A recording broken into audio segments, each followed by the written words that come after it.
नमस्कार, स्वागत है आपका इंडिया न्यूज 28 में। ये बात करते हैं मध्य प्रदेश की कुछ खास खबरों की। रीवा में जहर खिलाने से मौत का आरोप निराधार, निष्पक्ष जांच की मांग। जहर खाने से हुई मौत की निष्पक्ष जांच कराए जाने की मांग करते हुए आवेदिका दीपिका तिवारी ने पुलिस अधीक्षक से न्याय की मांग की है। हाल ही में दीपा मिश्रा की मौत हो गई थी, जिसमें 4 लोगों पर जहर देने से मौत होने का आरोप मृतका के परिजनों द्वारा लगाया गया था। इन 4 लोगों में दीपिका तिवारी पर भी आरोप लगे हैं, जिसे पुलिस अधीक्षक कार्यालय पहुंचकर निष्पक्ष जांच की मांग की गई है। रीवा से संवाददाता मनोज तिवारी की रिपोर्ट। क्या मामला है? आप एसपी ऑफिस आए हैं? जी, ये झूठा आरोप का मामला है। और मेरी एक परिचित की भाभी थी, रिश्ते की, दूर की, वो रहती थी गांधी आदर्श स्कूल में, बच्चों को पढ़ाती थी, वहीं पे मेरे भी बच्चे पढ़ते थे। और वो जिस दिन ये 6/7/2024 को उनकी मृत्यु हो गई है संजय गांधी अस्पताल में उपचार के हेतु। 6 तारीख को हम दीपा मिश्रा के ससुर को लेके मुहास गए थे, जिसका हमारे पास पूरा प्रमाण है। और उनको लेके मुहास गए। मुहास से हम लोग 5 बजे वापस आए घर, और 5:40 पे मेरे पास कन्हैया कंप्यूटर संचालक का फ़ोन आया, उसने बताया कि आपकी भाभी, फ़ोन करके उनको मैं बुलाई अपने घर कि भाभी आइए, प्रसाद ले जाइए। भाभी हमारे घर आई और उनको आते ही उल्टियाँ शुरू हो गई। तो मैं उनसे पूछी कि आप उल्टियाँ क्यों कर रही हैं? मेरे पास एक फ़ोन भी आया था। मेरे छोटे छोटे बच्चे थे, और 3-4 बच्चे मेरे थे, और 2 बच्चे उनके भी छोटे छोटे थे। तो मैं दीपा मिश्रा के सास को बोली कि आप घर में रहिए, बच्चों की देखभाल करिए, आपके पति की कमर भी टूटी है, तो वो बिस्तर में पड़े थे। तो मैं उनको बोली कि आप देखिए इनको, और मैं इनको अस्पताल लेके जा रही हूँ। फिर मैंने एक मंजीत नाम के आदमी को फ़ोन किया, ऑटो वाले के, जिसके पास मेरे पास नंबर था, और उसका मोबाइल नंबर भी मैंने इसमें प्रमाण पत्र में मैंने दर्ज कराया है। तो फिर मैंने उसको बुलाया, और बुला के संजय गांधी अस्पताल ले गई। संजय गांधी अस्पताल में पहुंचते ही वो बेहोश हो गई।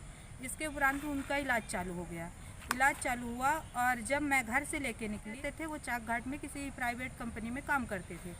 शुभांशु मिश्रा ने, आप आइए, अस्पताल आके आप पूछताछ कीजिए, और अगर आपको आने में दिक्कत होती है तो मैं आपको लेने आऊँ। तो उनकी सास बोली कि मैं सुबह आऊँगी।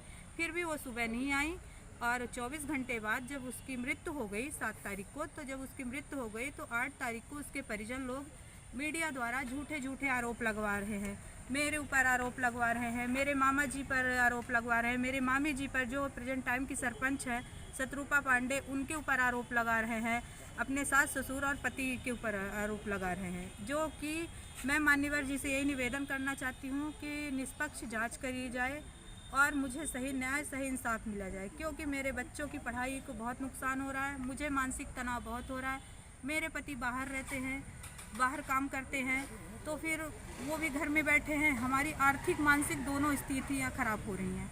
तो मुझे पुलिस प्रशासन पर पूरा भरोसा है, न्याय पर पूरा भरोसा है, और मैं यही चाहती हूँ कि पुलिस प्रशासन इस चीज़ की कड़ी से कड़ी, जल्दी से जल्दी जाँच की जाए, और जो इसका दोषी है उसको सही मायने पर गिरफ्तार करके उससे पूछताछ की जाए।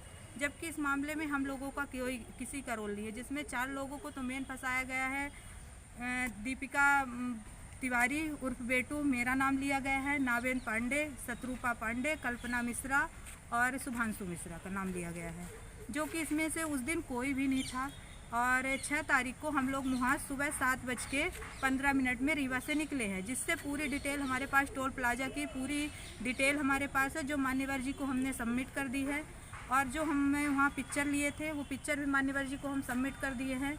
और पूरे प्रमाणित के साथ हम मान्यवर जी से निवेदन कर रहे हैं कि इस चीज़ की निष्पक्ष जाँच की जाए और हमें न्याय और इंसाफ मिले। उस दिन हम लोग नहीं थे। क्या नाम है आपका? मेरा नाम है दीपिका तिवारी। कहाँ के रहने वाले हैं? बेटू, मेरा ससुराल है ग्राम पोस्ट पहरका, पर अभी तत्काल के समय में मैं गडरिया मोड़ में किराए के मकान से रहती हूँ। रिश्ते में उनके आप नंद लग रहे हैं? हाँ, मैं दूर की नंदू, पारिवारिक वो मेरी भाभी थी, कोई सगी भाभी नहीं थी मेरी।